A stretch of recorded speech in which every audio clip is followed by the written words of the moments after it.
કેમ નથી લાગતો? હરિગુરુ જે આપણને વિધાન આપે છે ને એ શાસ્ત્રમાં નથી, એટલે આપણને મેળ આવતો નથી. એટલે આપણે એ બાજુ જવાની જરૂર છે.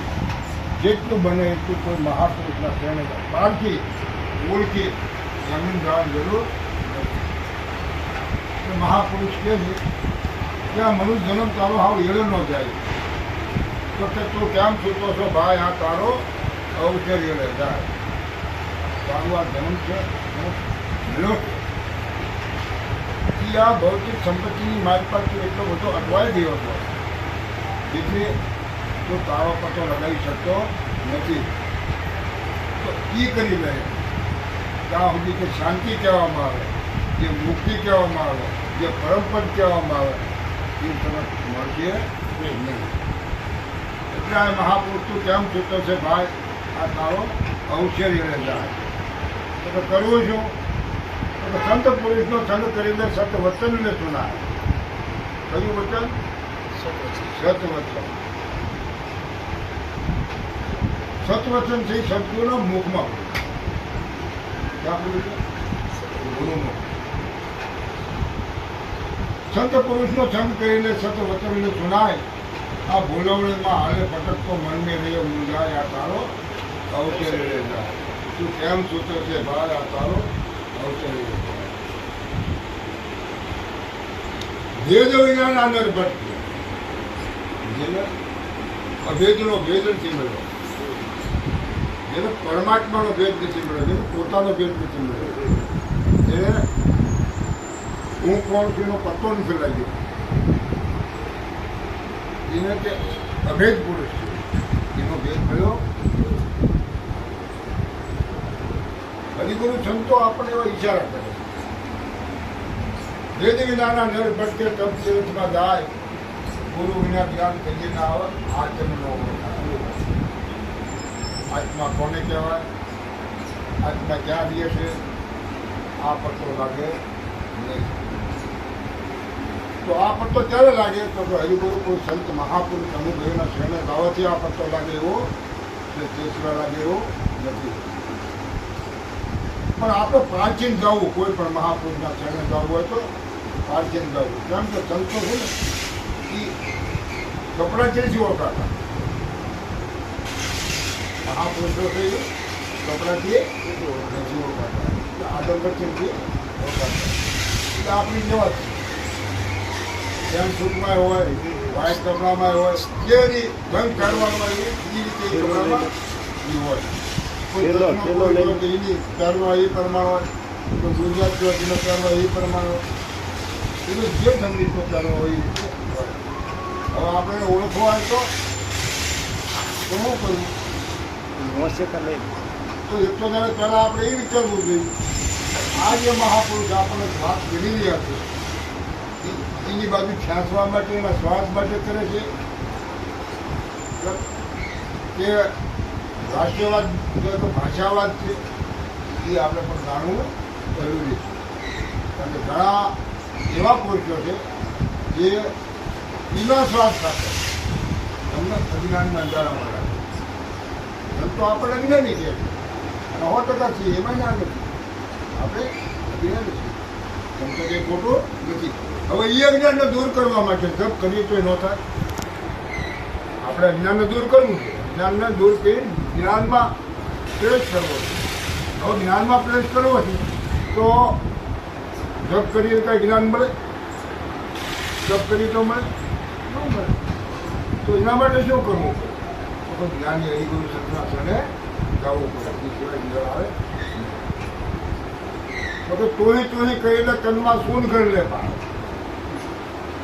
શું કીધું? સૂન. જ્યાં કાંઈ નથી આને સૂન કહેવાય. એને તમે ભણેલા તો એને કાંઈ ન હોય ને સૂન કહેવાય. હવે કાંઈ નથી જ્યાં કાંક છે એવું મહાપુરુષ. અને નિરજ મહારાજના ઉપદેશની અંદર એ જ ભૂમિકા છે. રાજ્યનું જે પૂછો છે કે કાંઈ નથી ત્યાં જે ઉપદેશ શરૂ કરે. હવે મહાપુરુષો જે રહ્યા ને એ કાંઈ નથી ને ત્યાંથી ઉપદેશ શરૂ કરે. એટલે આયા એમ કે તોય કહીને તનમાં સૂન ધરને પાય આત્મ બોધથી બંધન છૂટે પછી અણુઓમાં પડકાર. આની અંદર પરમાત્મા છે. ઈશ્વર તો પરમાત્મા વગરની કોઈ જગ્યા બાકી નથી. તો આ બાકી હોય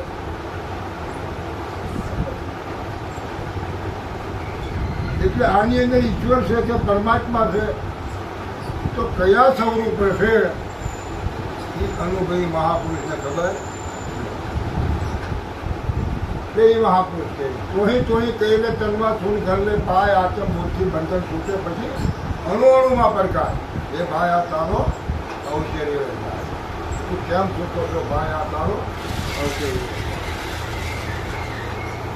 જાગ્યા તેને સંસારમાં શીખ્યા. જે પૃથ્વીની અંદર જાગૃત થયા એ સંસારની અંદર સિદ્ધ બન્યા. એની વાત કોઈ સાંભળે છે, એની વાત કોઈ વિચાર કરે છે, એની વાતને અપનાવે છે. કોની વાતને? જાગેલા મહાપુરુષની વાત એને અપનાવે છે અને એની વાતને એ ભરે છે. કારણ કે એ વાતને નહીં એનો ઉદ્ધાર છે. એનો એકનો નથી પણ વિશ્વના કોઈ પણ માનવી જો એ વાત ન ઉપાડે, એના શબ્દ ન ઉપાડે તો એમાં એનો ઉદ્ધાર આવું મહાપુરુષ. જાગ્યા કેન્દ્ર સંસારમાં સીધા પરબ્રહ્મમાં પૂજા. કોકણગઢનો તે રણુજામાં જઈજો. હમણાં આપણે ભજન સાંભળતા હતા. એક ગામ એવું નથી કે નાના ડંકાનો વાત છે. એ રણુજામાં છે કોકણગઢમાં. પણ આયા એની વાતના ઉપર કરોડો રૂપિયાના ધુમાડા થાય છે. એની વાતમાં આપણા બાપ દાદાની વાતમાં તો કોઈ ઉંબાડા કરતા નથી. આપણું કેટલું તપાસવું, આપણું કેટલું તપાસવું. કોઈ કાંઈ કરતું નથી. શું કામ નથી કરતું? તો જેની વાતની અંદર જનહિત છે, જેની વાતની અંદર જનહિત છે, જેની વાતની અંદર રાષ્ટ્રવાદ નથી, વિશ્વને લાગે. સંતો શબ્દ આખા વિશ્વને લાગે. વિશ્વનો કોઈ પણ માણસ શબ્દ ન વળે તો એમાં એનો ઉદ્ધાર છે. જાગ્યા તેના સંસારમાં સીધા પરબ્રહ્મમાં પૂજાય કહે ઈચ્છાગર સત મંગળ ચરણે નિરખ પરત ઉદ્ધાર. પરમાત્માને નિરખો, પારખો, અનુભવો એ માટે આ મનુષ્ય જન્મ મળ્યો. એમને મળ્યો નથી. તો મનુષ્ય જન્મ સાથે આ રીતે થાય છે. આવું મહાપુરુષોનું કહેવું છે. હવે આપણે હરિગુરુ સંતના શરણે ગયા. જે એને કીધું તે કર્યું. તન ધન આપો તો આપણે આપી દીધું. કૃષ્ણ સોજો કર્યો. પછી તો આપણને આપણી પાઠ થઈ ને. હવે જે પારખ થઈ ત્યાં કોઈ દેવી દેવતા પીર પેગમ્બર ખરા? ત્યાં કોઈ નથી. તો ત્યાં છે કોણ? ગુરુ સિવાય કોઈ નથી. આ લક્ષ્ય એને લીધો છે. આ લક્ષ્ય કાયમ જેનામાં છે. જેને પોતાના લક્ષ્યને એમાં લય કર્યો છે એ પુરુષ સંતોનો બાળક છે. એના વચનથી જરાક અગો થતો નથી. હમણાં તમે કીધું ને કે મેં કીધું તો એટલે મારે અહીંયા આવવું પડ્યું. એ ખબર તમને છે. તમારા શબ્દની ખબર તમને છે. તમારા શબ્દને તમારે અનુભવવાનો છે અને એનું ખ્યાલ કોને રાખો? તમારા આપણે જે કર્યું તેને બોલ્યા તમને ખબર છે ને. આવું મહાપુરુષો છે. એટલે જ્ઞાની પુરુષો આપણને એ બાજુ આપણે ઉદાર કરો. એમાં કોઈ સ્વાર્થ નથી. એનું તમારી પાસે બહુ લઈ લેવું. પોતાના શ્વાસાનું બલિદાન આપે છે, પોતાના શરીરનું બલિદાન આપે છે. પાંચ રૂપિયા આવવાના ખર્ચ થાય છે. તન મન ધન કહીને નહીં, પાકો પુરાવો છે ને પાસે. પાકો પુરાવો છે. તન મન ધન એ ખર્ચે છે. તમને તમારો વિચાર કરાવે એના દરબાર સુધી. આવા મહાપુરુષના શરણે જવાથી આપણો ઉદ્ધાર છે. એટલે ઉદ્ધાર થાય એવું નથી. હવે આપણે ત્યાં ગયા પછી એક સેકન્ડે પણ નથી હટવા જેવું નથી. એટલે ગયા યાદી તો આબાદી, ભૂલા તો બરબાદી. યાદી તો આબાદી, ભૂલા તો બરબાદી. હવે નથી આપણે હટવાની જરૂર નથી. હવે જે નથી હટતો અને કાયમ જ્યાં છે એના જ્ઞાન એ જ પર પ્રગટ થાય છે. એનું જ્ઞાન એ જ પર પ્રગટ થાય છે. આપણા હાથમાં કોઈ અગ્નિ મૂકતા ઘડીક પછી બળી તરત હોય. એનું પરમાણ એનું પુરાવાની પરમાણ છે એનો પાકો એ પડતો નથી પણ એની પરમાણ એમ સદગુના શેણે ગયો એટલે તરત જ જાગૃત થાય એને કાંઈ 4 મહિના લાગે નહીં. પણ સંતનો સંગ નો છોડવો. સત્સંગ ક્યારે છોડવો? સત્સંગ તો જીવનમાં એક જ વાત થાય. અત્યારે આપણે બેઠા સમાધાન જે સદગુરુ અને શિષ્યનો જે મિલાપ છે એ સત્સંગ જીવન નગર પણ એને ક્યાંય છોડવો નહીં. એમાં કાયમ રહેવું એ આપણા